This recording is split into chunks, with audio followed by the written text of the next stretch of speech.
Kabupaten Nganjuk, Jawa Timur terkenal dengan potensi agrarisnya yang besar.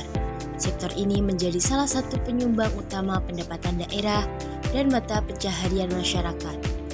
Namun di balik potensinya yang besar, terdapat tantangan yang dihadapi para petani dalam meningkatkan produktivitas dan efisiensi pertanian. Salah satu tantangan utama adalah penggunaan air dan pupuk yang masih belum optimal. Penggunaan air dan pupuk yang tidak efisien dapat berakibat pada berbagai hal, seperti penurunan hasil panen karena kekurangan air atau kelebihan air yang akan menghambat pertumbuhan tanaman yang berakibat pada penurunan hasil panen. Pupuk yang berlebihan juga dapat memicu hama dan penyakit tanaman serta mencemari lingkungan. Untuk mengatasi tantangan tersebut, kami Alven Team memberikan solusi yang dapat membantu para petani dalam penggunaan air dan pupuk secara lebih efisien. Dengan menggunakan sistem IoT yang menggunakan sensor kelembapan tanah dan pH tanah juga dapat membantu penyiraman secara otomatis. Sistem ini kami beri nama AgriVigil.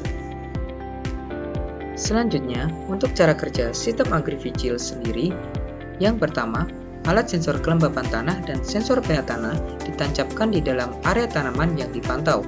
Sensor ini mengukur kelembapan dan tingkat keasaman tanah secara real time.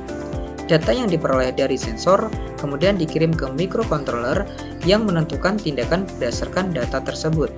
Pengecekan penyiraman dilakukan sebanyak 4 kali dalam sehari dengan 3 kategori pengecekan utama.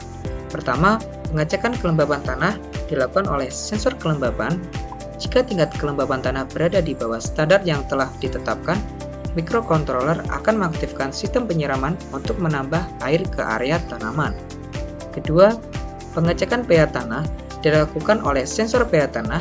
Jika pH tanah terlalu rendah atau terlalu tinggi, microcontroller akan mengaktifkan servo untuk mengaduk cairan penetral di dalam tangki.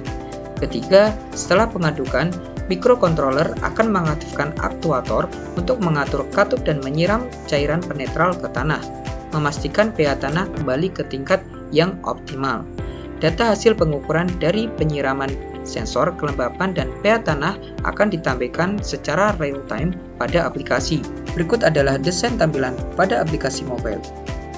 Untuk pertama kali, pengguna harus memasukkan data tanggal penanaman dan jenis tanaman seperti cabai, tomat, atau bayam untuk mendapatkan informasi. Pada halaman beranda, aplikasi menampilkan kelembapan tanah dan pH tanah secara real time. Aplikasi juga menampilkan grafik data penyiraman kelembapan tanah dan penyiraman penetralan pH tanah. Pengguna dapat mengkonfirmasi selesai tanam untuk memulai tanaman baru dengan klik tombol selesai tanam pada tombol di bawah grafik di beranda. Sekian penjelasan singkat mengenai sistem AgriVigil. Sekian dan terima kasih.